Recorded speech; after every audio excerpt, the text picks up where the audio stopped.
Over the previous year, the car model that had once been celebrated as GM's grand victory over Tesla, the United States' first truly mass-market electric vehicle, had begun to look more like a slow-motion disaster. Bolts were being recalled, because of a series of rare, but destructive fires sparked when drivers left their cars charging overnight. Now the automaker was expanding the recall to all 141,000 bolts sold worldwide since 2017. Fixing them would be a massive operation. Unlike the lead-acid batteries inside most gas-powered vehicles, the lithium-ion battery pack inside the bolt runs the full wheelbase of the car and weighs 960 pounds. It contains hundreds of battery cells that are delicate and finicky. When taken apart for repairs, they can be dangerous, and incorrect handling can lead to noxious fumes and fires. Spire's new technologies takes flawed batteries and transports, tests, and, when possible, disassembles, fixes, and refurbishes them. When batteries can't be fixed or reused, the company recycles some at its on-site facility. It also stores lots of batteries. Those batteries, and millions more like them that will eventually come off the road, are a challenge for the world's electrified future. Automakers are pouring billions into electrification with the promise that this generation of cars will be cleaner than their gas-powered predecessors. By the end of the decade, the International Energy Agency estimates there will be between 148 million and 230 million battery-powered vehicles on the road worldwide, accounting for up to 12% of the global automotive fleet. The last thing anyone wants is for those batteries to become waste. Lithium-ion batteries, like other electronics, are toxic, and can cause destructive fires that spread quickly, a danger that runs especially high when they are stored together. A recent EPA report found that lithium-ion batteries caused at least 65 fires at municipal waste facilities last year, though most were ignited by smaller batteries, like those made for cell phones and laptops. EVs are more eco-friendly than their gas-burning counterparts, but they still come with environmental costs. Please subscribe this channel Auto Expert for expert comments on auto industry.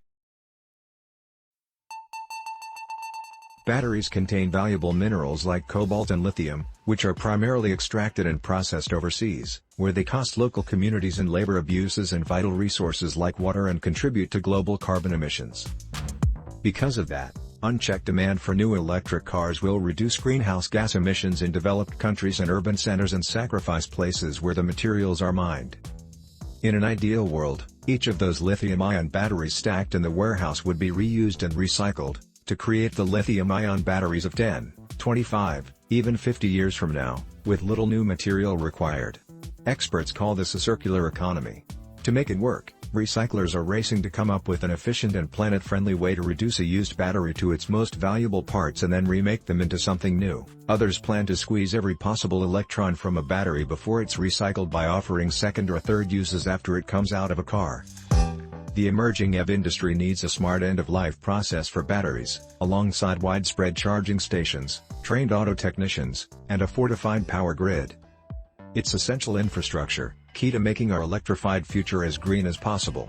We have to control these end-of-life batteries. Cars are typically globetrotters. The average vehicle may have 3 to 4 owners and cross international borders in its lifetime. When it finally dies, it falls into a globe-spanning network of auctioneers, dismantlers, and scrap yards that try to dispose of cars as profitably as possible. Dismantlers, including those that fly under the radar of regulators, make a fine art of wringing every penny from a dead car. That includes the lead-acid batteries that start gas-powered cars.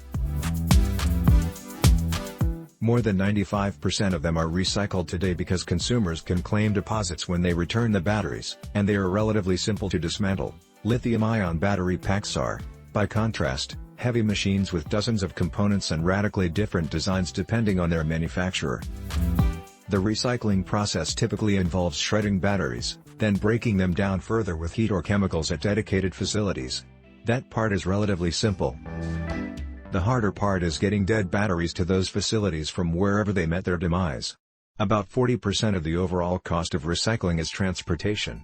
EV battery packs are so massive they need to be shipped by truck, not airplane, in specially designed cases, often across vast distances, to reach centralized recycling facilities. Currently, the only battery material that can be recycled profitably is cobalt, because it's just that rare and expensive. For the same reason, many battery makers hope to eliminate it from their chemistries soon, threatening to make the value proposition for recyclers even harder.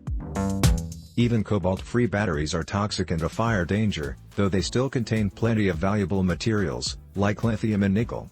But recycling them responsibly is simply less profitable. In short, whoever ends up with a dead battery will likely have to pay a recycler to take it off their hands. Time will solve multiple problems. As more batteries die, the economies of scale will drive down costs. Another key is locating battery makers and battery recyclers closer to each other. The most highly developed battery recycling industry is in China, where 70% of lithium-ion batteries are made. In North America and Europe, there's less manufacturing and less recycling. But some automakers have set up in-house recycling programs to recover materials themselves, while recyclers are also thinking about battery making. Still, some batteries will leak from these systems and not be recycled immediately. Some electric cars will end up abroad, as some 40% of gas-powered vehicles currently do. Sending used cars abroad is an important way of making electric vehicles accessible to poorer countries. But it raises the question of whether these places are prepared for safe and environmentally sound recycling when the vehicles die. We have evidence from the e-waste trade that there can be bad versions of recycling, pointing to places like India and Southeast Asia. But some battery packs are broken down into individual cells or modules for repurposing, which means they're more likely to go missing. Last year, the European Union proposed regulations that would require battery and car manufacturers to handle recycling batteries, regardless of who owns them at the end of their lives. New standards in the EU would also dictate how much of the precious metals inside of new batteries will need to be recycled from past devices, rather than virgin material. Regulating the battery industry requires a careful balance. Strict rules aimed at maximizing the greenness of EVs might slow the adoption of electric cars and lead to burning more fossil fuels, a far worse fate for the planet. A particular concern for automakers is a requirement with a high threshold of recycled materials to be included in new batteries. That could be difficult to achieve, and could increase battery costs. In the U.S., California's Environmental Protection Agency has convened an advisory committee to consider potential rules for battery recycling. Automakers would serve as a backstop for the batteries that fall through the cracks.